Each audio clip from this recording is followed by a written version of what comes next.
नमस्कार दोस्तों, कैसे हैं आप सब। उम्मीद करता हूँ बहुत अच्छे होंगे। आइए इस एक वीडियो में हम संपूर्ण आधुनिक भारत का इतिहास कवर करने की कोशिश करेंगे।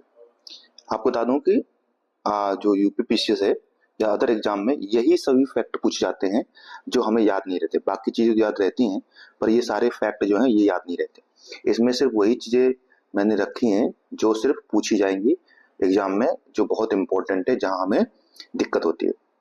तो ये बहुत छोटा सा वीडियो होगा, इसमें 1 घंटे की वीडियो में पूरा आधुनिक भारत का इतिहास कवर हो जाएगा। देखिए, सर्वप्रथम देखते हैं, ये यूपीपीसी में पूछा जा चुका है कि कौन सा यात्री कहाँ से आया था और उसने कहाँ की खोज की थी। उस मतलब वहां तक पहुंचने के रास्ते की खोज कह सकते हैं, उस जगह की खोज नहीं कह सकते। ठीक है, जैसे प्रथम जो थे वो थे बार्थोलोम्यू डियाज। इसका नाम सुना होगा आपने।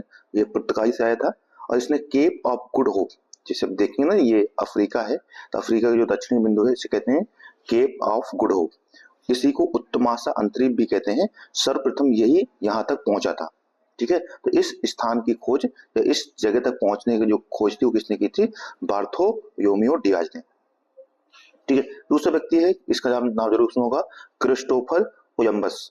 ये स्पेन का था और इसने अमेरिका तक पहुंचने की खोज की थी। ठीक है, अमेरिका तक पहुंचने की खोज की थी, जबकि यह जाना कहाँ चाहता था? हमें इंडिया, परंतु पहुंच गया अमेरिका। ठीक है, इस वजह से इसने वहां के जो निवासी थे उनका नाम दिया था रेड इंडियंस। क्या नाम दिया था? Red Indians. तीसरे है वास्को डी गामा। इनके बारे में जरूर जानते हैं।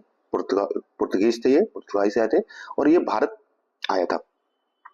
फिर है कैप्टन जेम्स कुक, जो ब्रिटेन का था और इसने ऑस्ट्रेलिया की खोज की थी। तस्मान जो थे, ठीक है, ये हॉलैंड के निवासी थे या डच कह सकते हैं, डच थे। और ये कहाँ पहुंचा था इसने? तो इसमें तस्मानिया या न्यूजीलैंड की खोज की थी। ठीक है, वही है मैगलन, ये भी पुर्तगीज थे और इन्होंने ब्राजील की खोज की थी। ठीक है, तो ये एक इंपॉर्टेंट है, मैचिंग में आ सकता है कि कहाँ के निवासी थे या इन्होंने किस जगह तक पहुंचने की खोज की थी। अगर भारत की बात करें तो भारत में कौन कौन सी यूरोपीय कंपनियों का आगमन हुआ और कैसे कैसे हुआ, इनका बहुत बार क्रम पूछता है। सामने सामने एक तरफ नाम दे देगा और एक तरफ ईयर दे देगा, वर्ष दे देगा और मैच करने को कह देगा। ठीक है, पुर्तगीज पुर्तगीज जो है ये 1498 में आते हैं। सर्वप्रथम वास्को डी गामा भारत आता है 1498 में। ठीक है, दूसरे है डच उसके बाद आते हैं सेकंड नंबर में 1605 में। ठीक है, फिर ब्रिटिश 1608 में, 3 ईयर आफ्टर, और वही है डेनिश 1620 में, और सबसे अंत में आते हैं फ्रांसीसी। ठीक है, 1668 में। तो ये इनका क्रम है। स्वीडिश भी आते हैं परंतु इनका कोई निश्चित क्रम नहीं है, तो ऐसे आते हैं चार, क्या? पुर्तगीज, डच, ब्रिटिश, डेनिश, फ्रांसीसी। ठीक है, इनके सामने इनका ईयर भी दे रखा है। याद रखना है कि जो पुर्तगाली हैं ये सर्वप्रथम आए थे भारत में 1498 में और सबसे बाद में 1961 में गए, क्योंकि इनका गोवा में कब्जा था। गोवा को छोड़कर सबसे अंत में 1961 में गए, जब भारत सरकार ने इन पर वो किया। अगर बात करते हैं कि विदेशी कंपनियों जब आए तो इस क्रम से आए और इन्होंने कहां पर अपनी प्रथम फैक्ट्री स्थापित की। पुर्तगीज जो है, इनकी कंपनी का नाम था, ठीक है, ईस्ट इंडिया कंपनी। क्या नाम था? इस्तादो द इंडिया। पुर्तगाली 1498 में। इनकी प्रथम फैक्ट्री जो थी वो कोचीन में स्थापित हुई 1503 में। दूसरे है ईस्ट इंडिया कंपनी। ठीक है, कंपनी का नाम क्या था? The governor and company of merchant of London trading to the East Indies. Britain से आए थे। 1600 में कंपनी स्थापित हुई थी, परंतु भारत में ये सूरत में प्रथम फैक्ट्री स्थापित करते हैं 1613 में, जिस समय जहांगीर का शासन था। किसका शासन था? जहांगीर का। परंतु याद रखिएगा, यहाँ पर जब ये कंपनी बनती है उस समय अकबर का शासन था। ठीक है, कंपनी बनती है तो अकबर का शासन था भारत में, परंतु जब भारत में आते हैं तभी ये जहांगीर यहाँ पे शासन कर रहा होता है। ठीक है, इसके बाद है तीसरी, जिसको हम डच कंपनी कहते हैं। ये जो डच थे, ठीक है, इस कंपनी का नाम था वेरिंगनद। ठीक है, वेरिंगदे ओस्ट इंडिसे कंपनी। ठीक है, तो वेरिंगदे ओस्ट इंडिसे कंपनी, ये हॉलैंड के निवासी थे, जिसको नीदरलैंड कहते हैं। 1602 में ये कंपनी बनती है, परंतु ये भारत में अंग्रेजों से पूर्व आए थे, पहले आ जाते हैं, और प्रथम कंपनी स्थापित करती है मसूही पंडितम में। इसके बाद डेनिश है। ठीक है, ये डेनमार्क के थे। 1616 में आते हैं। त्रावणकोर में अपनी कंपनी स्थापित करते हैं 1620 में। सबसे अंत में आते हैं फ्रांसीसी, फ्रांस के थे 1664 में कंपनी बनती है और 1668 में ये आते हैं सूरत में अपनी प्रथम कंपनी स्थापित करते हैं। ठीक है, तो ये हुई इनके कंपनियों का आगमन और उनका प्रथम फैक्ट्री की स्थापित करना। ठीक है, बाद में कुछ और स्वीडिश कंपनियां, ये सब तो इनका कुछ इतना इंपॉर्टेंट है नहीं। स्वीडिश कंपनी की इनमें चीन में अपना केंद्र स्थापित किया था, भारत में ऐसा कोई केंद्र था नहीं इनका। ठीक है, रूसी कंपनी का नाम क्या था? कंपनी देश इंडेस ओरिएंटेस। तो ये भी याद रखना है कि कौन सी कंपनी क्या नाम था और इन्होंने प्रथम फैक्ट्री कहाँ स्थापित की थी। ठीक है, अब आते हैं दूसरे जो यूरोपीय कंपनियां हैं उनमें से अपनी कहाँ कहाँ व्यापारिक प्रमुख व्यापारिक केंद्र इनके थे। तो पुर्तगीज की बात करें तो इनका कोचीन प्रथम फैक्ट्री स्थापित की। कोचीन, कन्नूर, गोवा, गोवा तक तो ये अंतिम में रहे थे। दीव, दमन, बसई जिसको बसीन भी कहते हैं, बम्बई, बम्बई को बाद में उन्हें अंग्रेजों को दे दिया था। ठीक है, अंग्रेजों को दे दिया था दहेज में। ठीक है, वहीं सैंथोम और हुई ये इनके प्रमुख केंद्र थे। डचों के प्रमुख केंद्र जो मसूलीपट्टनम, जहां पे प्रथम फैक्ट्री स्थापित की थी, फिर था पुलिकट, सूरत, कासिम बाजार। कासिम बाजार इंपॉर्टेंट याद रखिएगा। पटना 1632 में इन्होंने फैक्ट्री स्थापित की थी प्रथम। बायासोर, नागपट्टनम, चिंसुरा, भरूच, आगरा इंपॉर्टेंट है याद रखिएगा। अहमदाबाद, कोचीन। अंग्रेजों की फैक्ट्रियां जो थी वो थी मसूलीपट्टनम। ठीक है, सूरत में प्रथम फैक्ट्री, उसके बाद मसूलीपट्टनम। बम्बई, बम्बई जो इनको पुर्तगीज से प्राप्त हुआ था, बाद में केंद्र बन गया था। मद्रास हुई, कासिम बाजार, अहमदाबाद, आगरा, भरूच, सोर, पटना, हरिहर, ये सभी। और फ्रांसीसियों की जो फैक्ट्री थी शुरुआत में प्रथम भी फैक्ट्री नहीं की थी, फिर मसूलीपट्टनम, पांडिचेरी, चंद्रनगर, ये सब इनके प्रमुख केंद्र हुआ करते थे। ठीक है, ये पांडिचेरी आखिरी तक, पांडिचेरी में फ्रांसीसियों को कब्जा रहा था, बाद में छोड़ दिया था। ठीक है, आगे देखिए कि भारत में प्रमुख व्यक्ति जो थे जिन्होंने भारत में आए और उन्हें, तो जैसे वास्को डी गामा समुद्री मार्ग से भारत आया था 1498 में। ठीक है, जो फ्रांसिस्को दी अल्मीडा है ये प्रथम पुर्तगीज गवर्नर था भारत में। ठीक है, कैप्टन हॉकिंस जो है ये जहांगीर के दरबार में आया था एक अंग्रेज राजदूत बन करके। फ्रांसिस डे जो थे ये मद्रास का संस्थापक था। वहीं जॉब चरनाक जो है इसने कोलकाता की स्थापना की थी। ठीक है, सूतानाती, कोलकाता, ऐसे कुछ गांवों को इकट्ठे करके इसने गोविंदपुर, 3 गांव थे, एक का नाम था सूतानाती। ठीक है, सूतानाती, गोविंदपुर, ठीक है, और कोलकाता, इन 3 गांवों को इकट्ठे करके इसने कोलकाता की स्थापना की थी, बाद में जो कोलकाता बन गया। ठीक है, फ्रैंको मार्टिन जो है इसने पौंडीचेरी का प्रथम फ्रांसीसी गवर्नर बना था। ठीक है, गैरोइड एंगियार जो थे ये बम्बई का वास्तविक संस्थापक मानते हैं एंगियार को। ठीक है, चॉइस आयर जो है ये इसने फोर्ट विलियम की स्थापना की थी। ठीक है, यूटियंस जो है इसने दिल्ली की स्थापना की थी, हर्बर्ट बेकर और यूटियंस। फादर मानसरेट जो है ये अकबर के दरबार में पहुंचने वाला प्रथम शिष्टमंडल अध्यक्ष था। ठीक है, और जॉन मेरिडन हॉय जो है ये व्यापारिक उद्देश्य से भारत में प्रथम नागरिक था जो आया था। ठीक है, तो ये प्रमुख व्यक्ति हैं, इनके बारे में याद रखिएगा, इनसे भी प्रश्न बहुत बार पूछा जाता है। जैसे जॉब चरनाक के बारे में याद रखिएगा, फ्रांसिस डे मद्रास की स्थापना की थी, और अंगियार जो है इसने मुंबई के वास्तविक संस्थापक मानते हैं ये। ठीक है, ठीक है, कैप्टन हॉकिंग भी याद रखिएगा। ठीक, कुछ और भी है जैसे विलियम नॉरिस, ये इन ट्रेडिंग इन ईस्ट नामक कंपनी का दूत था जो औरंगजेब के दरबार में आया था। तो किसके दरबार में आया था? औरंगजेब के। जॉन सरमन ये फर्रुखसिया के दरबार में आया था और ये इनका डॉक्टर भी था, एक तरीके से डॉक्टर के रूप में इसने कार्य किया था। ठीक है, फ्रैंको कैरो जो थे ये सूरत में फ्रांसीसी कंपनी का वास्तविक संस्थापक कौन था? तो फ्रैंको कैरो, याद रखिएगा। ठीक है, ठीक है, अब देखिए पुर्तगालियों के बारे में थोड़ा जानते हैं। पुर्तगाली जो थे ये सर्वप्रथम पुर्तगालियों में से जो बार्थोलोम्यू डियाज था ये उत्तमासा अंतरिक्ष तक पहुंचता है 1487 में, परंतु 1498 में वास्को डी गामा रहता है जो एक भारतीय नाविक रहता है जिनका नाम था अहमद मजीद। अहमद मजीद के साथ ये गुजराती पथ प्रदर्शक थे, इनके साथ ये है सबसे पहले कहां पहुंचता है? कालीकट पहुंचता है। ठीक है, कालीकट पहुंचता है, बंदरगाह पहुंचता है, वहीं पर इसका स्वागत किया जाता है जमोरिन द्वारा। यहाँ का एक शासक रहता है जिसका नाम था जमोरिन, जमोरिन इसका स्वागत करता है। ठीक है। इसका दो उद्देश्य था पुर्तगालियों के भारत में आने का, एक तो ईसाई धर्म का प्रचार करना और दूसरा व्यापार करना।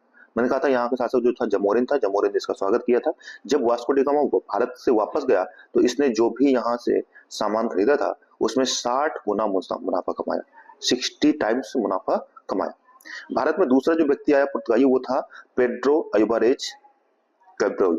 ठीक है, यह वास्को डी गामा पे दोबारा भी भारत आया था 1502 में। ठीक है, याद रखिएगा। और उसकी मृत्यु कहाँ हुई थी तो कोचीन में ही 1524 में यहीं पे मृत्यु हुई थी इसकी, वास्को डी गामा की। ठीक है, इसके बाद इन्होंने सर्वप्रथम अपनी फैक्ट्री बताई कोचीन में स्थापित की थी और वास्तविक कमांडर जो नियुक्त किया गया था अल्फांसो दी जो कर्ब है, अल्बुकर्क जो है, यह वास्तविक संस्थापक माना जाता है किसका, पुर्तगीज का। ठीक है, 1505 में फ्रांसिस डी अल्मीडा प्रथम गवर्नर बनता है, परंतु वास्तविक संस्थापक कौन है, वह है अल्बुकर्क। ठीक है, याद रखिएगा, इसको द्वितीय गवर्नर नियुक्त किया जाता है और इसको पुर्तगीज कंपनी का वास्तविक संस्थापक माना जाता है। ठीक है, जो अल्मीडा है जो प्रथम गवर्नर है, इसने एक नीति शुरू की थी जिसका नाम है ब्लू वाटर नीति। ठीक है, और इसका क्या था, यहाँ पे कार्टेज सिस्टम शुरू किया था। क्या शुरू किया था इसने, कार्टेज सिस्टम। कार्टेज सिस्टम यानी एक परमिट था जिस परमिट के बिना कोई भी व्यक्ति व्यापार नहीं कर सकता था समुद्र में। यहाँ तक कहते हैं कि अकबर को भी यह कार्टेज खरीदना पड़ा था। ठीक है, तो कार्टेज सिस्टम याद रखिएगा किनका है, इन्हीं का शुरू किया हुआ। ठीक है, वहीं जो अल्बुकर्क है उसने भारत में विवाह की नीति शुरू की थी। ये जो पुर्तगाली हैं वो भारत में इंडियन औरतों से ज्यादा विवाह करें। ठीक है, 1510 में जो अल्बुकर्क है इसने बीजापुर के जो शासक थे जिनका नाम था आदिल शाह, उनसे गोवा छीन करके अपना केंद्र बनाया था और केंद्र कब बनाया गया था, 1530 में। ठीक है, तो 1510 में छीना गया और 1530 में इसको केंद्र बनाया गया गोवा को। ठीक है, अल्बुकर्क ने गोवा अधिग्रहण में जो एक हिंदू शासक थे जिनका नाम था तिमैया ने इनकी सहायता की थी। पुर्तगाली वायसराय जो नीनो द क्यूना, इसके बाद तीसरे नंबर पे आते हैं, क्या नाम था उनका, नीनो द क्यूना। ठीक है, कोचीन की जगह गोवा को अपनी राजधानी बनाते हैं 1503 में, बताया मैंने अभी। ठीक है, इनके कार्टेज सिस्टम शुरू किया था किसने, ठीक, कार्टेज क्या था, यानी एक तरीके का परमिट होता था जो हिंद महासागर में व्यापार करने हेतु उसके कुछ पैसे अदा करने पड़ते थे पुर्तगीज को। ठीक है, पुर्तगीज ने दीव पर 1535 में, दमन में 1559 में, सॉइसेट में 1564 में और बसीन में भी 1534 में अधिकार प्राप्त किया। 1536 में बंगाई के चटगांव और सतगांव में इनको कारखाना स्थापित करने का अनुमति प्राप्त हो गया था। ठीक है, एक व्यक्ति थे जिनका नाम था जेसुइट संत फ्रांसिस जेवियर, ये भारत आए थे और ये जहांगीर के पास भी गए थे, जहांगीर को और अकबर दोनों को कोशिश किया था कि वो ठीक ईसाई बन जाए। तो क्या था नाम था इनका, जेसुइट संत फ्रांसिस्को जेवियर। इसके बारे में यूपीएससी में भी प्रश्न पूछा जा चुका है।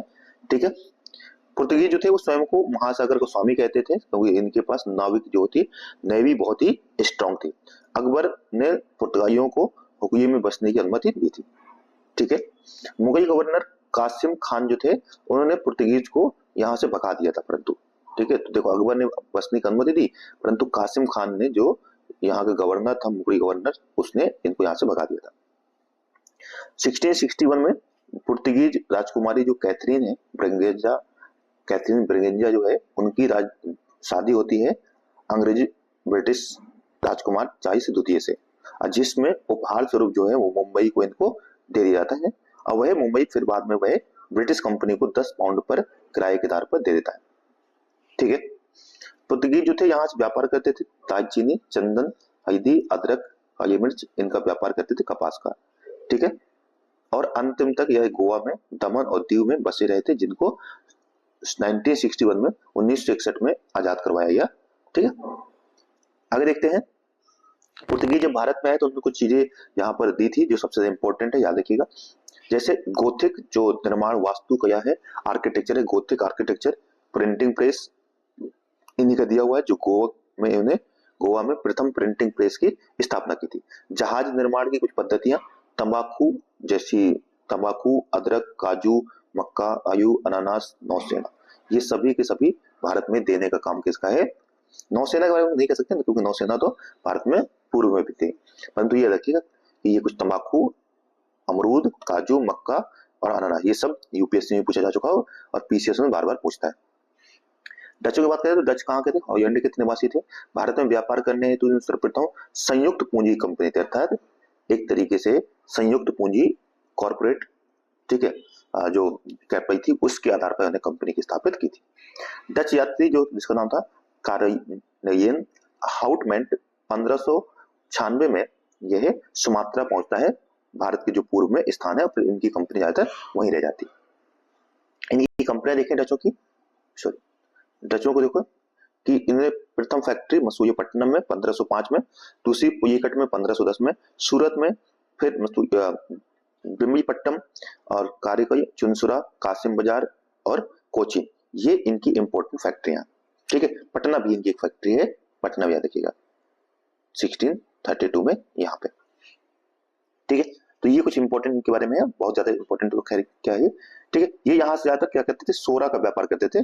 कहाँ से करते थे, तो सोरा की व्यापार करने की अनुमति किसने की थी, जहांगीर ने। और सोरा का व्यापार ये कहाँ से करते थे, बिहार से, ठीक है, बिहार और बंगाल से, ठीक है। तो इतना याद रखिए, ठीक है। बाकी तो इसमें मैंने बता दिया आपको, वही सारी चीजें याद रखिएगा। देखो कि 1632 में औरंगजेब ने बंगाल, बिहार, उड़ीसा में डचों को 3.5% की चुंगी के साथ व्यापार करने की अनुमति दे दी थी। 1707 में बहादुर शाह ने इसे घटाकर 2.5% कर दिया था। 1559 ईस्वी में डचों ने अंग्रेजों के साथ इनका बेदरा का युद्ध होता है, और अंग्रेज क्या करते हैं, बेदरा के युद्ध में डचों को पराजित कर देते हैं, जिससे डचों का यहाँ से व्यापार एक तरीके से समाप्त हो जाता है, और ये फिर पूरब की तरफ यानी कि सुमात्रा, जावा सुमात्रा में अपने व्यापार को केंद्रित करते हैं। इन्होंने जो डच हैं, इन्होंने स्वर्ण सिक्के जारी किए थे जिनका नाम था पैगोडा। तो याद रखिएगा कि इन्होंने स्वर्ण के सिक्के जारी किए थे जिनका नाम क्या था, पैगोडा। आगे देखिए, फ्रांसीसियों के बारे में बात करते हैं, अंग्रेजों के बारे में बात करते हैं। तो फ्रांसीसी कंपनी सबसे बाद में आती है। यहाँ के जो मंत्री बन के आते हैं जिन्होंने कंपनी को स्थापित किया था, ये जो यूइस 16 थे, सॉरी 14th, यूइस 14th जो था उसके शासन में उनके मंत्री थे जिनका नाम था कॉयबार्ट। ये पूछा जा चुका है, याद रखिएगा। तो इन्होंने इस कंपनी की स्थापित करने की अनुमति दी थी। कंपनी का नाम क्या था, कंपनी देश इंडेस ओरिएंटेस, ये इंपॉर्टेंट है, याद रखिएगा, ठीक है। जो फ्रैंको कैरो है, इन्होंने इस कंपनी को भारत में स्थापित किया था। याद रखें, भारत में स्थापित करने का श्रेय किसको जाता है, फ्रैंको कैरो को। जबकि वहां पर जो कंपनी स्थापित करने का काम किसको जाता है, वो है मंत्री जो यूइस 14 के मंत्री हैं कॉयबॉल्ट, उनके इसका वो दिया जाता है, श्रेय दिया जाता है, ठीक है। आगे देते हैं, फ्रांसीसी का प्रथम गवर्नर कौन बनता है, फ्रैंको मार्टिन बनता है। फ्रैंको कैरो ने कंपनी को स्थापित किया भारत में 1668 में, परंतु जो फ्रैंको मार्टिन है वो प्रथम गवर्नर बनता है, ठीक है, याद रखिएगा इसका। और इसने क्या किया कि जो पौंडीचेरी है, पुदुचेरी गांव हुआ करता था जिसको बाद में पौंडीचेरी नाम पड़ गया, तो एक शेर खां योधी था, कौन था, शेर खां योधी था, उससे इसने प्राप्त किया था किसको, ठीक है। तो याद रखिएगा पौंडीचेरी को, ठीक है। फ्रांसीसियों का मुख्य जो केंद्र था वो सूरत था, और बाद में पौंडीचेरी बन गया जब इसने प्राप्त किया। तो किसने, फ्रैंको मार्टिन ने, ठीक है। फ्रांसीसियों ने बंगाई के सूबेदार शाइस्ता खां, ये भी इंपॉर्टेंट है, से अनुमति प्राप्त करके चंद्रनगर में कारखाना स्थापित किया था। तो शाइस्ता खां से अनुमति प्राप्त करके कहां पर, चंद्रनगर में कंपनी स्थापित करते हैं। मुगल सम्राट जो है मोहम्मद शाह से अनुमति प्राप्त करके यहाँ पर एक टकसाई भी अर्थात मुद्रा छापने की वो भी स्थापित किया था, ठीक है। फ्रांसीसियों ने 1721 में मॉरिशस, मौयाबार के तट महाय और यहाँ पर भी अधिकार किया और यहाँ पर भी कंपनी स्थापित की। वांडीवास का युद्ध होता है, आप जानते हैं, अंग्रेजों के बीच और फ्रांसीसियों के बीच, जिसमें अंग्रेज विजित होते हैं, ठीक है। तो यहाँ पर जो अंग्रेज सेनापति था जिसका नाम था आयरकुट ने इन्हें 1760 में हरा दिया था, ठीक है। कर्नाटक का युद्ध भी अंग्रेजों और फ्रांसीसियों के बीच ही होता है, जो आगे पढ़ेंगे भी, ठीक है। अब आते हैं डेनिश के बारे ज्यादा कुछ नहीं है। डेनिश 1616 में कंपनी स्थापित होती है और ये अपना भारत आकर के, ठीक है, इनकी कंपनी का नाम रहता है डेनिश ईस्ट इंडिया कंपनी, और ये श्रीरामपुर में इनका प्रमुख केंद्र था। बस इतना याद रखिएगा कि इनका प्रमुख केंद्र क्या था, श्रीरामपुर। बाद में ये अंग्रेजों को अपना सारा संपत्ति बेच करके और यहाँ से वापस भाग जाते हैं। अब आते हैं अंग्रेजों के बारे में, ब्रिटिश, ठीक है। ब्रिटिश बता दी मैंने आपको, ये भारत में आते हैं, कंपनी स्थापित होती है 1690 में। उस समय शासन रहता है किसका, अकबर का। परंतु जब ये भारत आते हैं तब शासन शुरू हो जाता है किसका, जहांगीर का। और ये प्रथम अपनी जो फैक्ट्री है वो स्थापित करते हैं कहां पर, सूरत में। ठीक है, तो ये इतना इंपॉर्टेंट याद रखिए। बाकी तो 15 वर्षों तक जो कंपनी है, महारानी जो एलिजाबेथ प्रथम है, तो वो क्या करती हैं, एलिजाबेथ क्या करती हैं कि इनको एक परमिट देती हैं कि पूरब में व्यापार करने हैं, तो 15 वर्षों का एक परमिट देते हैं, जिसे 1509 में जेम्स प्रथम ने इसे अनिश्चित समय तक बढ़ा दिया था कि कभी तक भी व्यापार करते हैं। भारत में जो जहाज आया था उसका नाम था रेड ड्रैगन, याद रखिएगा, इंपॉर्टेंट है। ठीक है, अब बात करते हैं कि यहाँ पे विस्तार कैसे हुआ इनका। तो सर्वप्रथम बात करते हैं बंगाली की। यहाँ पर जो मुर्शिद कुली खान है वह स्वतंत्र सत्ता स्थापित करता है यहाँ पर। ठीक है, और इसके बाद गिरिया के युद्ध में जो अयवर्दी खान है वह इसको हरा देते हैं, इसको मुर्शिद कुली खान को हरा करके स्थापित करते हैं अपनी सत्ता। इसने ही अयवर्दी खान ने इनकी जो अंग्रेज हैं इनकी जो कंपेरिजन है वो मधुमक्खियों के छत्ते के समान की है। इसका कहना था कि ये अंग्रेज जो है मधुमक्खी के छत्ते के समान है, अगर शांति से रखोगे तो ये शहद देंगे और अगर इनको छेड़ोगे तो ये काट खाएंगे। ठीक है, ये याद रखिएगा। ठीक है, उसके बाद भारत में जो ब्रिटिश साम्राज्य का जो संस्थापक था वो रॉबर्ट क्लाइव था। ठीक है, माना जाता है इसी ने जो इसका पोता है इसका अयवर्दी खान का, जिसका नाम रहता है सिराजुद्दौला। ठीक है, तो सिराज के साथ युद्ध में, प्यासी के युद्ध में जो 23 जून 1757 को होता है, सिराजुद्दौला को हरा करके ब्रिटिश सत्ता की नींव रखता है कहां पर। ठीक है, तो इसको याद रखना कि प्यासी के युद्ध में जो सिराज है इसके सेनापति थे मीर जाफर, और मीर जाफर ने इनको धोखा दिया और जिससे यहाँ पर ब्रिटिश की जीत हुई। ठीक है, उस समय जो भारत में मुगल गवर्नर था, शासक था, वो कौन था, आलमगीर द्वितीय, जिसका फिर बाद में 1764 में युद्ध होता, कौन सा, बक्सर के युद्ध में यह एक तरफ से अंग्रेजों के अगेंस्ट रहता है। ठीक है, 22 अक्टूबर 1764 में बक्सर का युद्ध होता है। और इस समय जो मीर कासिम होता क्या है कि देखो अंग्रेज क्या करते हैं, मीर जाफर को गवर्नर बना, मीर जाफर जीत के बाद इसको वहां का शासक बनाते हैं बंगाल का। परंतु जब इससे संतुष्ट नहीं रहते तो इसके दामाद को मीर कासिम को शासक बनाते हैं। ठीक है, मीर कासिम थोड़ा समझदार था, इसने अपनी जो राजधानी थी उसको मुंगेर स्थापित करता है। ठीक है, मुर्शिदाबाद से, और यहाँ पर एक आर्म्स फैक्ट्री की स्थापित करता है और अंग्रेजों की बातें सुनने से मना कर देता है। अंग्रेजों को समझ में आ जाता है तो ये वापस क्या करते हैं, फिर से मीर जाफर को ही शासक बना देते हैं। इससे नाराज होकर मीर कासिम क्या करता है, भाग कर जाता है कहां पर, यह अवध। अवध के नवाब साथ में मुगल शासक जो है, जिनका नाम है आलमगीर, ठीक है, द्वितीय, इनको और खुद, ठीक है, सॉरी इसमें मैंने बता दिया, इसमें यहाँ आलमगीर नहीं, इसका नाम है शाह, क्या नाम है, शाह आलम जो रहते हैं द्वितीय, इनके थ्रू, और साथ में एक तरफ मीर कासिम, ये तीनों एक तरफ रहते हैं और एक तरफ रहते हैं अंग्रेजों, और इनके साथ इनका 1764 में 1764 में बक्सर बिहार में एक युद्ध होता है जिसमें अंग्रेजों फिर से जीत जाते हैं। तो इसमें भी अंग्रेजों की जीत होती है, और अंग्रेजों की जीत होने के बाद क्या होता है, फिर संधि होती है, और उस संधि में फिर अंग्रेजों को यहां से दीवानी प्राप्त जाती है। ठीक है, तो कौन सी संधि होती है, ये होती है इलाहाबाद की संधि। ठीक है, और इस संधि में जो बंगाल, बिहार और उड़ीसा, इन तीनों की दीवानी प्राप्त होती है किसको, अंग्रेजों को। ठीक है, तो देखिए यहां पर, ठीक है, कुछ युद्ध दे रखे हैं इंपॉर्टेंट, घटनाक्रम देखिए। जो सिराज है वह शासक बनता है कब, नवाब बनता है 1756 में। इसी समय एक घटना होती है जिसे कहते हैं बयाक होई की घटना होती है 1756 में। होता क्या है कि यह जो सिराज है यह कुछ अंग्रेजों को क्या करता है, एक घर में, एक कोठरी में बंद कर देता है और रात भर इसको बंद रखता है, जिससे कहते हैं कि यहाँ घुटन के कारण कुछ अंग्रेजों की मृत्यु हो गई थी। इसी को कहते हैं बयाक होई की घटना। ठीक है, फिर अहिल्यानगर की संधि हो जाती है अंग्रेजों के बीच में और इस राज्य के बीच में 1757 में, परंतु वापस से अंग्रेज धोखा दे करके फिर क्या करते हैं 23 जून 1757 को युद्ध करते हैं, जिसे कहते हैं प्यासी का युद्ध। ठीक है, इसके बाद इसमें हार होती है इस राज्य की। मीर जफर को नवाब बनाया जाता है 1757 से 60 तक, परंतु 60 में हटा करके मीर कासिम को वापस से नवाब बनाते हैं 1760 से 1763 तक। अब फिर पुनः मैंने बताया कि जब मीर कासिम इनकी बात मानने से मना कर देता है तो फिर वापस से मीर जफर को नवाब बना दिया जाता है, और जिससे दुखी होकर के मीर कासिम जो है वो युद्ध करता है और बक्सर का युद्ध होता है 1764 में, 22 अक्टूबर 1764 को। डेट भी याद रखिएगा, इधर 23 जून है और इधर 22 अक्टूबर है। इसका कौन सी संधि होती है, तो इलाहाबाद की संधि होती है। ठीक है,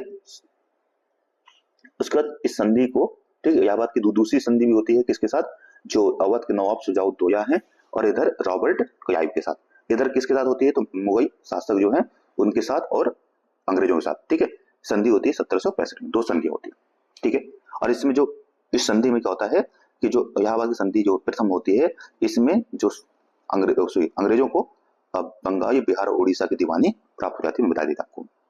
और इस दीवानी को, ठीक है, सॉरी, जो दीवानी प्राप्त होती है, ठीक है, संधि के समय ईस्ट इंडिया कंपनी का जो गवर्नर था कौन था, रॉबर्ट क्लाइव था, याद रखिएगा। फिर कंपनी क्या कहती है, 2 दीवान नियुक्त करती है, उप दीवान। एक है जो है राजा सिताब राय जो बिहार में रहते हैं, और एक का नाम है मोहम्मद रजा खान जो बंगाई के दीवान नियुक्त होते हैं। तो मोहम्मद रजा खान और बिहार में कौन है, राजा सिताब राय। ठीक है, इतना याद रखिएगा। आगे देखते हैं। इसके बाद जो इस संधि के बाद क्या होता है कि बंगाल में द्वैध शासन की स्थापना होती है। द्वैध शासन मतलब कि जो सामान्य प्रशासन देखने का काम था वो किसका था, वो था मुगल गवर्नर का। ठीक है, और वहीं जो राजस्व प्रशासन था वो था अंग्रेजों के पास। तो इसे कहते हैं द्वैध शासन की स्थापना होती है, जो रॉबर्ट क्लाइव के द्वारा स्थापित किया था, और यही प्रथम गवर्नर भी बनता है वहां का। आइए कुछ और घटनाक्रम देखते हैं। जैसे कर्नाटक का युद्ध, प्रथम युद्ध होता है जिसमें प्रमुख कारण जो था वो था ऑस्ट्रिया में अंग्रेज और फ्रांसीसियों के बीच उत्तराधिकार का युद्ध हो रहा था। उसी का यह परिणाम था कि भारत में यहाँ पर जो संधि होती है मोस्ट इंपोर्टेंट है, मैचिंग में आएगा। इसमें कहते हैं एक्स या सैपई की संधि होती है 1748 में, और वहीं से ये युद्ध अनिर्णित रहता है, अर्थात कोई इसमें विजित नहीं होता है। दूसरा युद्ध जो होता है वो कर्नाटका में ही उत्तराधिकार का युद्ध शुरू हो जाता है। कर्नाटक में कर्नाटक के नवाब रहते हैं, इनके बीच में उत्तराधिकार का युद्ध होता है, और यह समाप्त होता है पौंडीचेरी की संधि से। इसमें अंग्रेज की स्थिति और मजबूत हो जाती है।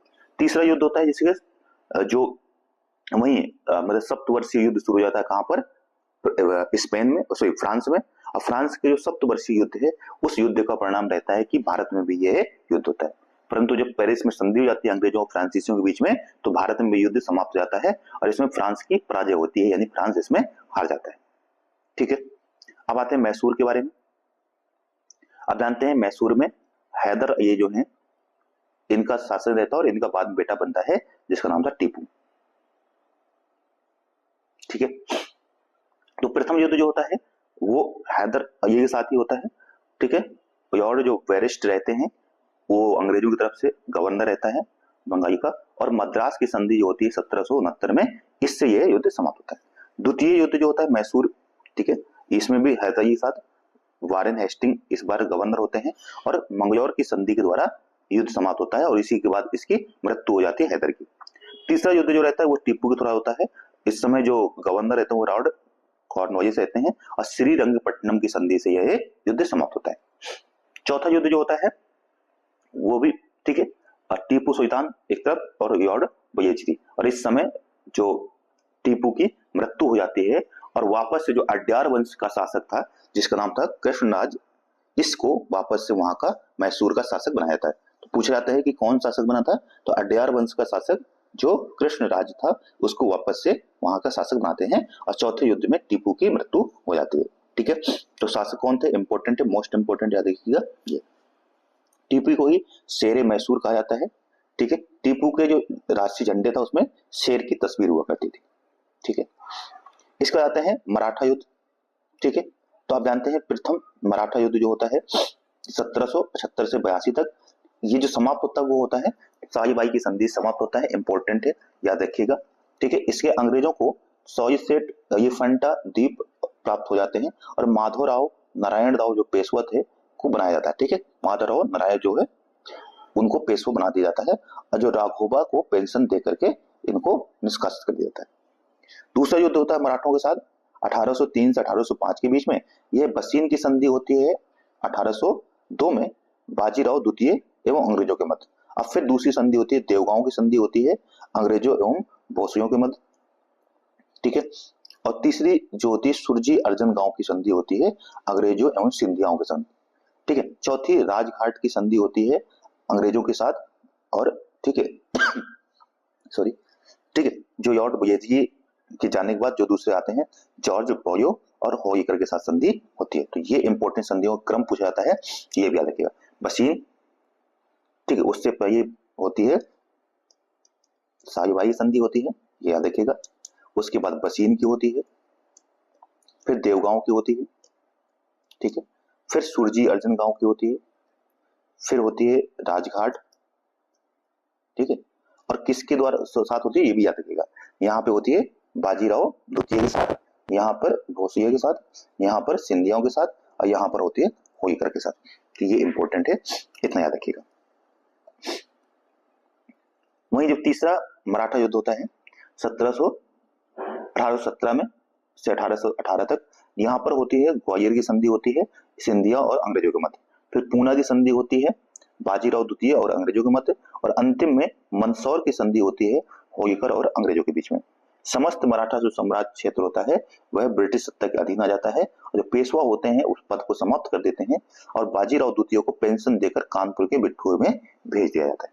तो ये इंपॉर्टेंट है, इन संधियों का क्रम बहुत इंपॉर्टेंट है। ठीक है, अब आगे आते हैं सिख युद्ध। तो अंग्रेजों और सिखों के बीच में युद्ध होता है। प्रथम सिख युद्ध जो होता है वो 1845 से 1846 के बीच में होता है।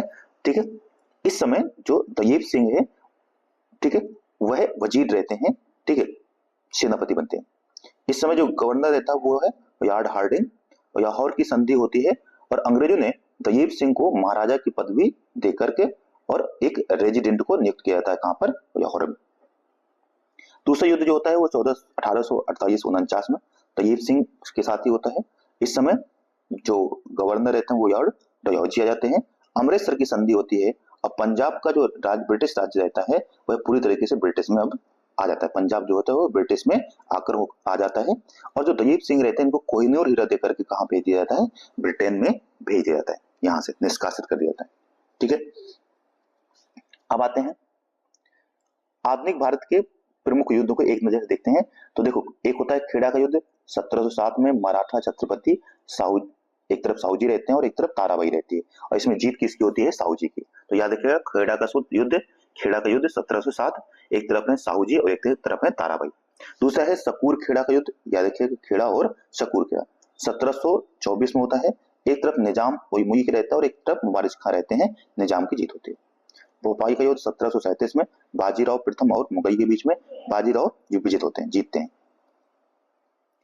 फिर करनाल का युद्ध 1739 में नादिर शाह और मोहम्मद शाह के बीच में होता है, इसमें नादिर शाह विजित होते हैं। गिरिया का युद्ध जिसमें सरफराज खां और अयवर्दी खां के बीच में युद्ध होता है और अयवर्दी खां जीत जाता है। कर्नाटक का युद्ध फ्रांसीसी डुपिये रहते हैं और अंग्रेज फ्रांसीसियों की जीत होती है। द्वितीय कर्नाटक युद्ध में बता दिया फ्रांसीसी एक तरफ डुपिये रहते हैं और अंग्रेज में कयाइब रहते हैं, अंग्रेजों की जीत होती है। तृतीय कर्नाटक युद्ध है 1758 से 63 तक फ्रांसीसी और अंग्रेजों के बीच में अंग्रेज जीतते हैं। 82 का युद्ध अंग्रेज और सिराजुद्दौला अंग्रेजों की जीत होती है। बेदरा का युद्ध जो है एक तरफ अंग्रेज रहते हैं एक तरफ डच रहते हैं, अंग्रेजों की जीत होती है। वांडीवास का युद्ध जो है 1760 में अंग्रेज आयरकूट और फ्रांसीसी अंग्रेज जीते हैं। पानीपत का युद्ध जो होता है वो अहमद शाह अब्दाली और मराठों के बीच में होता है, जिसमें अहमद शाह की जीत होती है 1761 में। बक्सर का युद्ध 1764 में होता है। एक तरफ अंग्रेज एक्टर मुनरो रहता है, एक तरफ मीर कासिम शुजाउद्दौला और शाह आलम द्वितीय रहता है, अंग्रेज जीतते हैं। फिर मैसूर का युद्ध होता है। मैसूर के युद्ध में अंग्रेज और हैदर अली रहते हैं, जिसमें हैदर की जीत होती है। फिर रोहिलखंड का युद्ध होता है, वारेन हेस्टिंग और हाफिज खान के बीच में अंग्रेज जीतते हैं। सिंध खेड़ा का युद्ध होता है 1775 में, निजाम और मराठे के बीच में मराठा जीतता है। फिर अंग्रेज और मराठा जो है उनकी युद्ध होता है, तो जिसमें मराठे जीतते हैं, अनिर्णित रहता है। फिर मैसूर का युद्ध होता है 1700, इसके बाद मैसूर का युद्ध होता है। मैसूर का युद्ध 1780 से 84 में वारेन हेस्टिंग और हैदर और बाद में टीपू के साथ, यह भी अनिर्णित रहता है। और फिर मैसूर का तीसरा युद्ध होता है जो कॉर्नवालिस और टीपू के समय में होता है, इसमें अंग्रेजों की जीत होती है 1790 से 92 में। ठीक है, उसका चतुर्थ मैसूर युद्ध होता है टीपू और, ठीक है, टीपू और सॉरी अंग्रेज यानी कि यॉर्ड विजय और एक तरफ टीपू रहता है, इसमें अंग्रेज जीतते हैं। फिर मराठा युद्ध जो पीछे बढ़ा चुके हैं वही सब यहाँ पर। ठीक है, अफगान युद्ध लगेगा कि जो ये अफगान युद्ध है ये होता है ऑकलैंड और अफगानों के बीच में, जिसमें अंग्रेजों के विजय होते हैं। फिर सिख युद्ध यहाँ शुरू हो चुके, बता चुके हैं पीछे। बर्मा का याद रखिए कि एक तरफ अंग्रेज और एक तरफ बर्मा, अंग्रेज जीतते हैं। अफगान युद्ध दूसरा हुआ होता है, फिर अंग्रेज रिटर्न देता है और अफगान रहते हैं, इसमें भी अंग्रेजों की जीत होती है।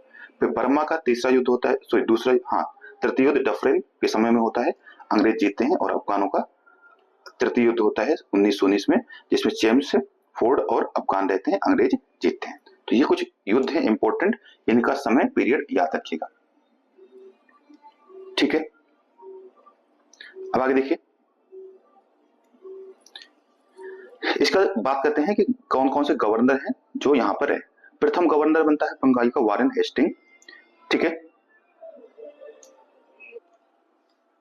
ठीक है, तो आइए प्रथम गवर्नर की बात करते हैं। वैसे तो बंगाल का जो गवर्नर रहता है, प्रथम गवर्नर रहता है, वो तो कौन रहता है, रॉबर्ट क्लाइव, जो द्वैत शासन की शुरुआत करता है। ठीक है, परंतु जो गवर्नर जनरल की शुरुआत होती है वो प्रथम बनता है वारेन हेस्टिंग। 1773 का रेगुलेटिंग एक्ट इसी के समय आता है और यह द्वैत शासन को समाप्त करता है। जो शुरू किसने किया था, रॉबर्ट क्लाइव ने, तो इसको समाप्त करता है। यह घेरे की नीति या रिंग ऑफ फेंस शुरू करता है। ठीक है, राजा नंद कुमार जो है, इनकी न्यायिक हत्या का आरोप में किसके ऊपर आता है, वो आता है वारेन हेस्टिंग के ऊपर। वर्ष 1781 में जो बनारस के राजा चैत सिंह है, वो वारेन हेस्टिंग को गिरफ्तार किया था। तो किसको राजा चैत सिंह द्वारा वारेन हेस्टिंग को गिरफ्तार किया गया था, ये याद रखिएगा, इंपॉर्टेंट है। ठीक है, सुप्रीम कोर्ट की स्थापना जो होती है कलकत्ता में 1773 के अधिनियम से 1774 में, वो इसी के समय होती है। ठीक है, 1774 में। और वहीं एशियाटिक सोसाइटी ऑफ बंगाल की स्थापना भी इसी के समय में होती है। प्रथम जो मराठा युद्ध होता है वो इसी समय होता है, दूसरा मैसूर युद्ध इसके समय में होता है, और साई की संधि जो है वो भी इसी के समय में होती है। जो मनुस्मृति है हिंदू विधि पुस्तक, इसका अनुवाद जो है वो कोड ऑफ जेंटो, तो यह नाम से इसके समय में ही होता है। जो चार्ल्स विकिंस हैं, इन्होंने भगवत गीता का अनुवाद किया था, इंपॉर्टेंट है, याद रखिएगा। ब्रिटिश संसद में महाअभियोग इनके ऊपर आरोपित किया गया था, और फिर पिट्स इंडिया एक्ट जो है 1784 पारित हुआ था, और इन्हें न्यायिक सेवा का जनक भी माना जाता है। तो ये इंपॉर्टेंट है, किसके बारे में हो गई है, ये है वारेन हेस्टिंग के बारे में, इतनी बातें। दूसरे हैं लॉर्ड कॉर्नवालिस, इनके बारे में देखिए कि इन्होंने, ठीक है, न्यायिक क्षेत्र में सुधार किया था। दूसरा 1791 में जोनाथन डंकन जो हैं, इन्होंने संस्कृत कॉलेज की स्थापना की थी, कहां पर, बनारस में। तीसरा जो मैसूर युद्ध होता है वो इन्हीं के समय में होता है, और रंगपट्टनम की संधि भी इसी के समय में होता है। ठीक है, इसने स्थायी बंदोबस्त की शुरुआत की थी। स्थायी बंदोबस्त यानी कि एक राजस्व पद्धति थी, उसकी शुरुआत की थी 1793 में, और इसी को सिविल सेवा जो है उसकी जनक माना जाता है, यानी उसकी शुरुआत की थी। 5 अक्टूबर 1805 को इसकी मृत्यु हो जाती है, कहां पर, गाजीपुर उत्तर प्रदेश में। याद रखिएगा, बहुत बार पूछा गया है कि किसकी मृत्यु, कौन सा गवर्नर जिसकी मृत्यु भारत में हुई थी, तो वो थी लॉर्ड कॉर्नवालिस की। कहां पर हुई थी, गाजीपुर उत्तर प्रदेश में, और वहीं पर उसकी कब्र भी है। ठीक है, तो ये इतने वाले होते, इसको प्रशासनिक सेवाओं का जनक माना जाता है। 1793 में इसने कॉर्नवालिस कोड लागू किया था, और भारत में इसने, ठीक है, तो वो हो गया। अब बात करते हैं जॉन सोर की। इसके बाद जॉन सोर आते हैं, इन्होंने, इनके समय में 1793 का चार्टर एक्ट पारित होता है। हस्तक्षेप की नीति इन्होंने शुरू की थी जॉन सोर ने, और खरदा का जो युद्ध है इन्हीं के समय में हुआ था। तो ये इतनी बातें बस इंपॉर्टेंट है, याद रखिएगा। इसके बाद आते हैं लॉर्ड विलियम, इनके समय में क्या क्या होता है, सहायक संधि शुरू होती है, और इस सहायक संधि के तहत इन्होंने सर्वप्रथम हैदराबाद को, फिर मैसूर को, तंजौर को, अवध को, पेशवा, भोसले और सिंधिया, इन सबको अपने उसमें यानी कि सहायक संधि के तहत वो एकत्रित किया था। तो ये इंपॉर्टेंट याद रखिएगा, किसके बारे में, इनका क्रम भी याद रखिएगा, कौन सा राज्य, उसका जोधपुर, जयपुर, मछिंदी, बूंदी, भरतपुर, इनके साथ भी। इसका जो चौथा मैसूर युद्ध होता है वो इसी समय होता है, एवं बसीन की संधि भी इसी के टाइम पर होती है। दूसरा जो आंग्ल मराठा युद्ध है वो भी इसी समय होता है, और जो फोर्ट विलियम कॉलेज है उसकी स्थापना भी इसी समय होती है। ठीक है, इसके बाद आते हैं सर जॉर्ज बारियो। ठीक है, इसके बारे में बस ये याद रखिएगा कि इसके समय में जो सिपाही विद्रोह होता है 1806 में बयौर का, वो इंपॉर्टेंट है, याद रखिएगा। इसके बाद आते हैं मिंटो। ठीक है, मिंटो आते हैं, मिंटो प्रथम, एक मिंटो और है 1909 में आएंगे वो, अभी ये है मिंटो प्रथम। ठीक है, इनके समय में याद रखिएगा, इनका 1813 का चार्टर एक्ट इनके समय पारित हुआ था, और महाराजा जो रणजीत सिंह थे इनके साथ अमृतसर की संधि हुई थी। ठीक है, और अंग्रेजों की तरफ से जो इस संधि में गए थे वो थे चॉइस मेटकॉफ। इसके बाद आते हैं हेस्टिंग। अच्छा, वो वारेन हेस्टिंग थे, ये लॉर्ड हेस्टिंग है, याद रखिएगा। 1813 से 1823 इनका समय रहता है। इनके समय में तीसरा मराठा युद्ध होता है, और के बाद हस्तक्षेप की नीति शुरू कर देते हैं। 1818 में पेशवा पद समाप्त हो जाता है। फिर इन्हीं के समय में जो नेपाल का युद्ध रहता है वो भी होता है। ठीक है, तो ये याद रखिए। बंबई एवं मद्रास में रैयतवाड़ी व्यवस्था शुरू की जाती है टॉमस मुनरो के द्वारा। अवध एवं उत्तर पश्चिम राज्यों में महाजवाड़ी व्यवस्था शुरू की जाती थी, ये पूछा गया था अभी। ठीक है, पेपर हुआ था जो, उसमें पूछा गया था कि कहाँ कहाँ ये व्यवस्था शुरू थी। तो मुंबई और मद्रास में कौन सी व्यवस्था थी, रैयतवाड़ी, और अवध जो क्षेत्र है और उत्तर पश्चिम जो राज्य है, प्रांत है, वहां पर महाजवाड़ी व्यवस्था शुरू की थी। ठीक है, इसके बाद आते हैं एमहर्स्ट। एमहर्स्ट के समय में जो प्रथम बर्मा युद्ध होता है वो इसके समय में होता है, और बैरकपुर में जो 1824 का विद्रोह होता है, सैन्य विद्रोह, वो इसके समय में होता है। ठीक है, यानडूब की जो संधि है अंग्रेजों के साथ होती है, बर्मा और अंग्रेजों के मध्य, तो यानडूब की संधि भी इसी के समय में हुई थी। अब इसके बाद आते हैं लॉर्ड एडम्स।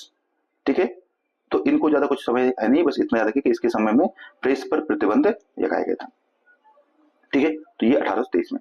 अब गवर्नर भारत में अब आगे आते हैं, वो बनता है लॉर्ड विलियम बेंटिक। यह बंगाल का अंतिम गवर्नर जनरल था, और भारत का प्रथम। क्योंकि देखो शुरुआत में क्या था कि इसको कहते थे बंगाल का गवर्नर जनरल। ठीक है, उसके बाद इसका नाम चेंज कर दिया गया भारत का गवर्नर जनरल। तो प्रथम भारत का गवर्नर जनरल कौन था, विलियम बेंटिक। ठीक है, 1803 में मद्रास का गवर्नर रह चुका था। 1829 में इसने 1829 में नियम 17 पारित करके सती प्रथा को बैन कर दिया था। 1833 में चार्टर एक्ट में बंगाल को, ठीक है, इसने क्या किया, भारत का गवर्नर जनरल बना दिया गया था। ठीक है, कब बनाया गया था याद रखिएगा, तो कौन से चार्टर एक्ट से, वो है 1833 के चार्टर एक्ट से। ठीक है, इसके बाद 1833 में भारत का प्रथम गवर्नर जनरल कौन बनता है, लॉर्ड विलियम बेंटिक ही बनता है। ठीक है, इसी के समय में एक व्यक्ति थे सीमैन। ठीक है, इसने ठगी प्रथा को समाप्त किया था। ठीक है, तो ठगी को समाप्त किया था 1830 में। 1835 में बेंटिक ने कलकत्ता में एक मेडिकल कॉलेज की स्थापना की थी। 1831 में मैसूर और 1834 में कुर्ग तथा कछार के क्षेत्र को अपने राज्य में वो किया, मर्ज किया। मैकाये की अनुशंसा के आधार पर शिक्षा पद्धति पर सुधार किया। ठीक है, और शिक्षा का माध्यम अंग्रेजी को बनाया। ठीक है, तो इतना इंपॉर्टेंट है, देखिएगा, और कुछ तो ज्यादा इसमें इंपॉर्टेंट है नहीं। ठीक है, इसी के समय में धर्म, जाति और रंग के आधार पर कंपनी में सेवा पर प्रतिबंध कर दिया गया था। अर्थात कंपनी में जो भी व्यक्ति सेवा करेगा उसके धर्म, जाति, रंग आदि के आधार पर कोई भेदभाव नहीं किया जाएगा। मेटकॉफ के बारे में याद रखिएगा, मेटकॉफ ने समाचार पत्रों पर जो प्रतिबंध था उसको हटा दिया गया था। इस वजह से इसको, मेटकॉफ को, भारतीय समाचार पत्रों का मुक्तिदाता भी कहा जाता है। तो इसके बारे में इतना। इसके बाद आते हैं ऑकलैंड। इसके समय में प्रथम अफगान युद्ध होता है, और शाह शुजा, रणजीत सिंह एवं अंग्रेजों के मध्य जो है वो एक त्रिपक्षीय संधि हो जाती है। तो ये याद रखिएगा। ठीक है, त्रिपक्षीय संधि किसके समय होती है, इसी ऑकलैंड के समय में। एक तरफ रहते हैं शाह शुजा, रणजीत सिंह और अंग्रेज रहते हैं। ठीक है, इसी समय, ठीक है, ग्रैंड ट्रंक रोड जो है उसकी मरम्मत कराई गई थी। तो ग्रैंड ट्रंक रोड की मरम्मत कराई गई थी। भारतीय विद्यार्थियों को उच्च शिक्षा हेतु विदेश जाने की अनुमति भी ब्रिटिश संसद से इसी के समय में प्राप्त हुई थी। इसके बाद आते हैं एडनबरो, ठीक है। इसके समय में अफगान युद्ध होता है, प्रथम अफगान युद्ध होता है, ठीक है। सिंध को 1843 में पूर्ण रूप से ब्रिटिश साम्राज्य का हिस्सा बना दिया जाता है, यानी सिंध विजय इसी के समय में होती है, ठीक है। 1843 में दास प्रथा को समाप्त किया था, किसके समय में, इंपॉर्टेंट याद रखिएगा, एडनबरो के समय में। कौन सा एक्ट पारित करते हैं, तो 1843 के एक्ट नंबर 5 के द्वारा, कानून 5 के द्वारा, ठीक है। इसके समय अकर्मण्यता की नीति को अपनाया गया था, तो अकर्मण्यता की नीति को शुरू किया गया था, और रविवार की छुट्टी का जो प्रावधान था वो इसी के समय शुरू हुआ था। तो इतनी बातें इंपॉर्टेंट है, याद रखिएगा। इसके बाद आते हैं हार्डिंग। इसके समय में प्रथम सिख युद्ध होता है, और हार्डिंग ने जो खोड़ जनजाति थी, उस खोड़ जनजाति में जो नरों की बलि दी जाती थी उसको समाप्त कर दिया था। तो नर बलि प्रथा को समाप्त किया था, किसके समय में, इसी के समय में। वहीं इसके बाद आते हैं डलहौजी। इसका नाम था, वास्तविक नाम था जेम्स एंड्रयूज ब्राउन रैमजे, ठीक है। इसके समय में द्वितीय सिख युद्ध होता है, और 29 मार्च 1849 को पंजाब को पूरी तरीके से ब्रिटिश राज्य में वो किया था, मर्ज किया जाता है, और जो दलीप सिंह रहते हैं उनको कोहिनूर हीरा देकर के कहां भेज दिया जाता है, ब्रिटेन भेज देते हैं। द्वितीय जो बर्मा युद्ध होता है इसी समय में होता है, और डलहौजी में ने 1850 में सिक्किम के राजा को 2 डॉक्टरों के साथ दुर्व्यवहार के आरोप में सिक्किम को वापस से अंग्रेजों के साथ मर्ज कर दिया था। इसी के समय में व्यपगति की नीति का आती है।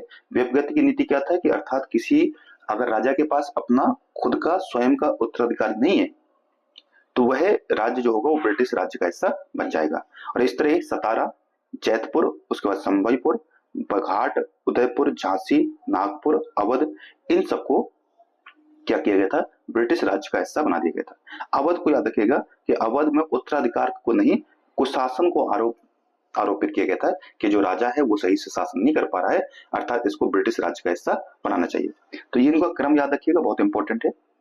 इसी समय आप जानते हैं ट्रेन की शुरुआत होती है। प्रथम जो ट्रेन रहती है वो बंबई से थाड़े के बीच में 34 किलोमीटर डिस्टेंस तय करती है 1853 में, ठीक है। और ठीक है, पर वहीं 1854 में कलकत्ता से रानीगंज के बीच में दूसरी ट्रेन का शुरुआत होती है, ठीक है। तो यह याद रखिएगा। इसी समय में 1852 में भूमि जागीरों की जांच हेतु इनाम कमीशन का गठन किया था इसने। भारत में पीडब्ल्यूडी जो है उसकी स्थापना भी इसी समय में होती है, सार्वजनिक निर्माण विभाग की। 1854 में भारत में नया पोस्ट ऑफिस एक्ट पारित किया जाता है, अर्थात डाक टिकट की शुरुआत भी इसी के समय में होती है। 1854 में स्वतंत्र विभाग में जो की स्थापना की जाती है। इसको जो गर्मियों के समय में जो सिमया है उसको राजधानी भी बनाया जाता है। इसी के समय में, इसी के 1854 में वुड डिस्पैच आता है जो शिक्षा पे सुधार था, ठीक है। इसके बाद बनते हैं वायसराय। आप जानते हैं 1857 का विद्रोह होता है, और 1857 के विद्रोह के बाद जो गवर्नर का पद है, गवर्नर जनरल का, वो समाप्त करके वायसराय के पद की शुरुआत की जाती है। और ऐसे लॉर्ड कैनिंग जो है वो प्रथम वायसराय बनते हैं, ठीक है। 1857 स्वतंत्रता संग्राम इसी के समय हुआ था, कैनिंग के समय हुआ था। 1857 में कलकत्ता, बंबई और मद्रास 3 नए विश्वविद्यालय की स्थापना की गई थी। कंपनी का शासन अब समाप्त हो चुका था 1857 के बाद, और अब सीधा ब्रिटिश सत्ता का अर्थात ब्रिटिश ताज के अंदर भारत का शासन आ चुका था। इसके समय में विधवा पुनर्विवाह अधिनियम 1856 पारित हुआ, ठीक है। 1858 का भारत सरकार अधिनियम पारित हुआ।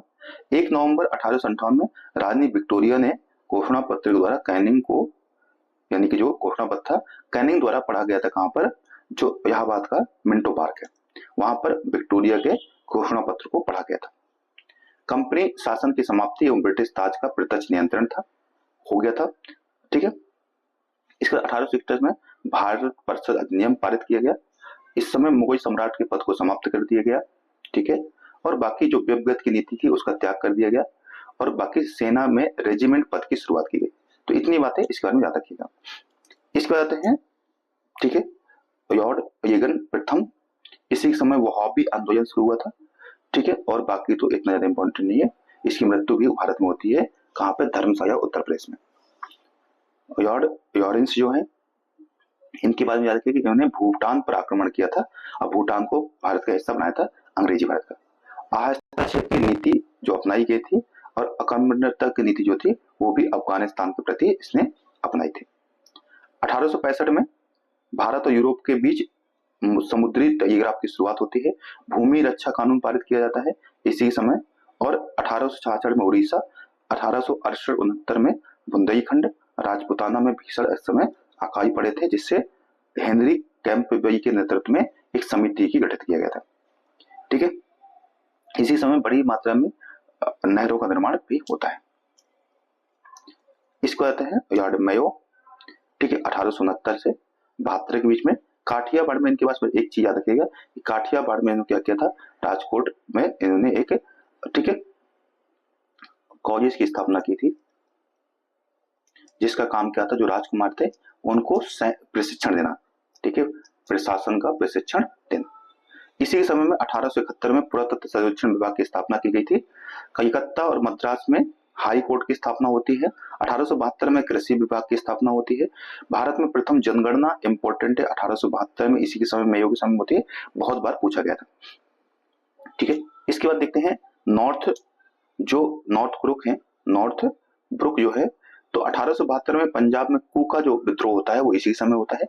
बिहार में भयंकर अकाल इसी के समय पड़ते हैं। ब्रह्म मैरिज एक्ट जो है 1872 में पारित करके जो बच्चों के विवाह होता था उस पर प्रतिबंध कर दिया गया था। बड़ौदा के राजा जो थे महादेव गायकवाड़ को भ्रष्टाचार के आरोप में उनको पद से हटा करके मद्रास भेज दिया गया था। यूरोप एवं एशिया के मध्य स्वेज नहर इसी के समय ओपन हुई थी और जिससे ब्रिटेन के व्यापार में वृद्धि हुई थी, ठीक है। इसी के समय में सर सैयद अहमद खान ने अलीगढ़ में मोहम्मडन एंग्लो ओरिएंटल कॉलेज की स्थापना की थी, जिसमें नॉर्थ ब्रुक ने 10,000 का इसमें दान दिया था। तो इतना याद रखिएगा, ठीक है। अब आते हैं ईटन, ठीक है। इसके समय में इसने यह प्रसिद्ध उपन्यासकार, निबंधकार और साहित्यकार था, ठीक है। साहित्य जगत में यह ओवन मेरिडिथ के नाम से प्रसिद्ध था। इसने, ठीक है, इसके समय में क्या हुए, मद्रास इस समय अकाई पड़े थे। 1878 में रिचर्ड स्ट्रेची की अध्यक्षता में इसके समय में अकाई आयोग का गठन किया गया था। राजकीय उपाधि अधिनियम 1876 पारित करके यहाँ जो विक्टोरिया थी उसको सम्राज्ञी, भारत की सम्राज्ञी घोषित किया गया था। तो इंपॉर्टेंट याद रखिएगा कि भारत की सम्राज्ञी कब घोषित किया गया था, 1876 के अधिनियम के द्वारा, और किसके समय में, लॉर्ड ईटन द्वारा, ठीक है। इसी समय, इसके समय वर्नाकुलर प्रेस एक्ट पारित किया गया था, ठीक है। और इसको सुरेंद्रनाथ बनर्जी ने आकाश से होने वाला वज्रपात कहा था। तो वर्नाकुलर प्रेस एक्ट जो पारित किया गया था वो किसके समय में आया था, तो लॉर्ड ईटन के समय में, ठीक है। पायनियर अखबार ने इस प्रेस का समर्थन किया था, इंपॉर्टेंट है, ठीक है। तो इतना याद रखिएगा। फिर इसके बाद आते हैं, मतलब इसके समय में ही और शस्त्र अधिनियम पारित होता है, भारतीय शस्त्र अधिनियम, जिसमें भारतीयों को शस्त्र रखने की अनुमति नहीं दी गई थी। फिर ईटन ने अफगानिस्तान के प्रति आक्रामकता की नीति को अपनाया था, ठीक है। द्वितीय अफगान युद्ध भी इसी समय होता है। और ठीक है, इसमें जो आयु थी सिविल सेवा में, यानी कि प्रशासनिक सेवा में जो भर्ती की आयु थी वो 21 वर्ष से घटा करके 19 वर्ष कर दिया था, जिसके प्रति भी विद्रोह था भारतीयों में। इसके बाद रिपन आते हैं। रिपन काफी अच्छे गवर्नर माने जाते हैं, ठीक है।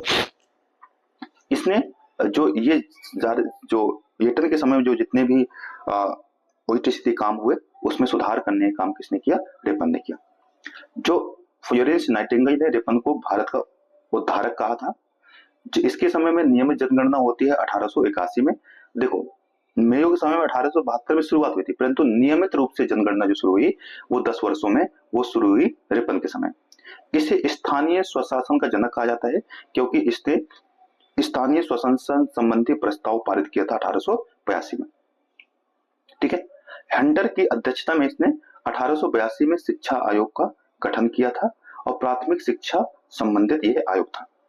श्रमिकों की दशा सुधारने हेतु कारखाना अधिनियम 1881 भी इसी समय पारित किया। और जो ये वर्नाकुलर प्रेस एक्ट था इसको इसने समाप्त कर दिया था, जो ईटन ने शुरू किया था, ठीक है। और इसने नगर पालिका का गठन किया और मद्रास प्रथम ऐसा था जहां पर इसका स्थापित किया गया। नगर निगम स्थापित हुआ था कहां पर? मद्रास में। ठीक है, बाकी एक ये बड़ी विवाद होता है इसी के समय में।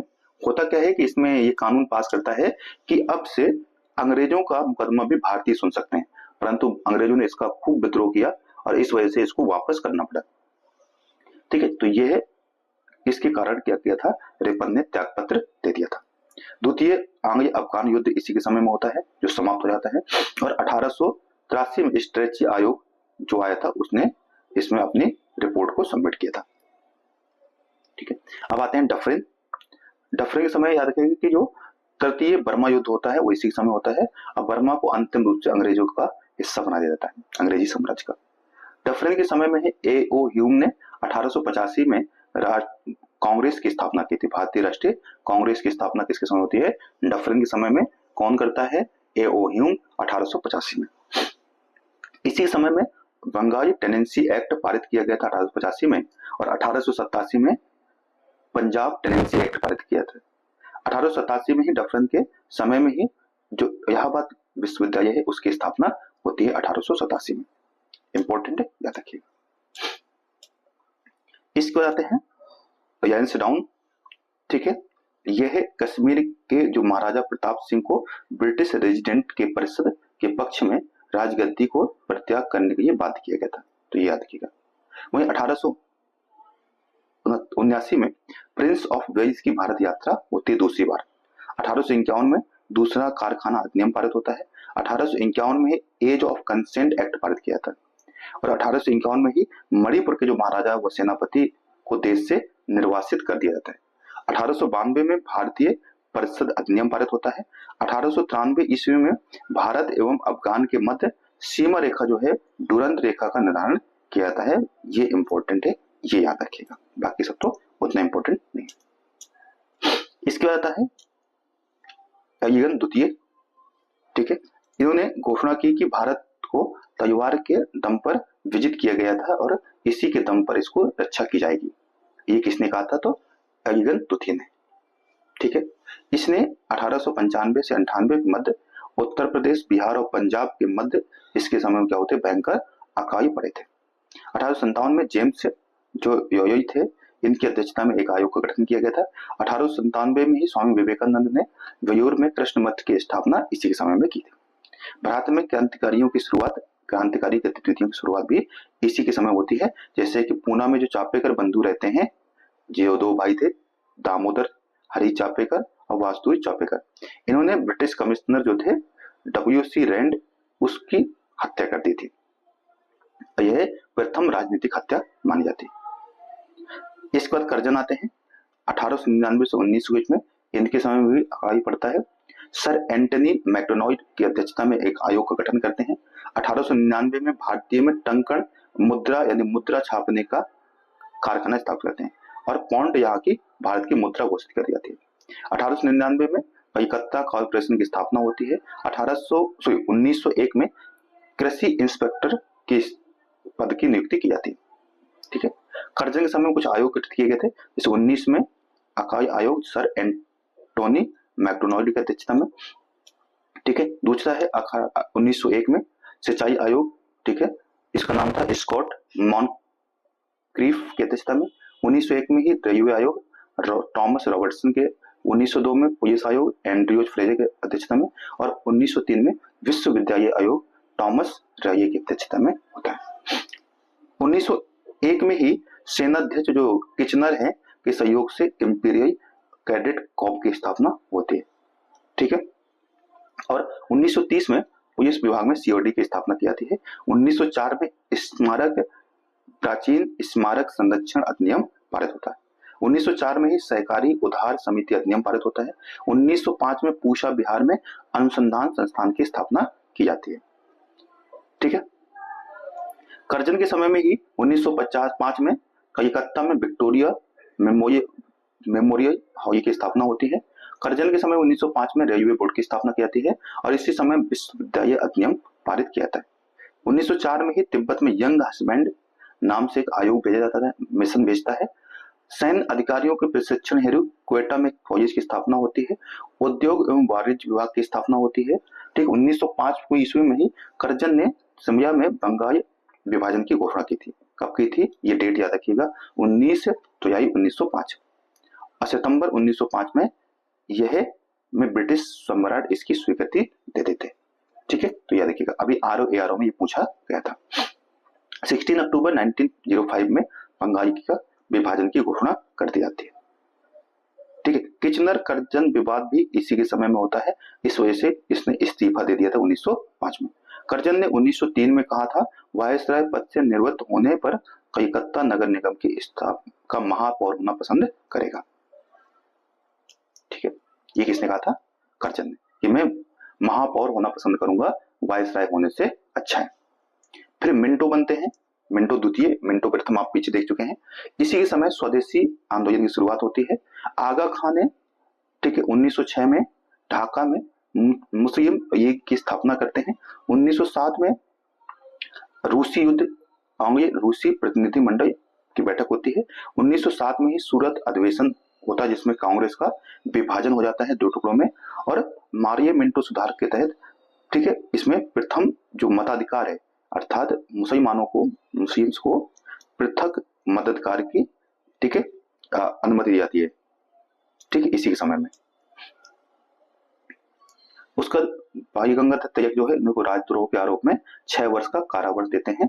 ठीक है, तो बाकी एसपी सिन्हा जो, सत्येंद्रनाथ सिन्हा जो है, इनको एक तरीके से गवर्नर की जो वो रहती है, काउंसिल रहती है, उसका सदस्य बनाया जाता है। किसको, सत्येंद्रनाथ सिन्हा को। ठीक है, 1 जुलाई 1909 को लंदन में फ्रांसीसी जो क्रांतिकारी रहते हैं मदन याय धिंगरा, वह करजन वाये की हत्या कर देते हैं। 21 फरवरी 1913 को शिक्षा नीति पर प्रथम प्रस्ताव पारित किया जाता है। ठीक है, इसको कहते हैं हार्डिंग द्वितीय गवर्नर बनते हैं। ठीक है, ब्रिटेन में राजा चार्ल्स जो प्रथम है, पंचम जो है, उनका दरबार होता है कहां पर, ठीक है, तो ये दरबार स्थापित होता है कहां पर, 1911 में। इस दरबार में बंगाली विभाजन को रद्द कर दिया जाता है और राजधानी को अब कहां से, कोलकाता से हटाकर कहां कर दिया जाता है, दिल्ली में स्थापित कर दिया था 1911। 1912 में यहाँ राजधानी बना दी जाती है। 23 दिसंबर 1912 में ही हार्डिंग पर बम फेंका जाता है और जिसमें बाई मुकुंद को फांसी जाती है।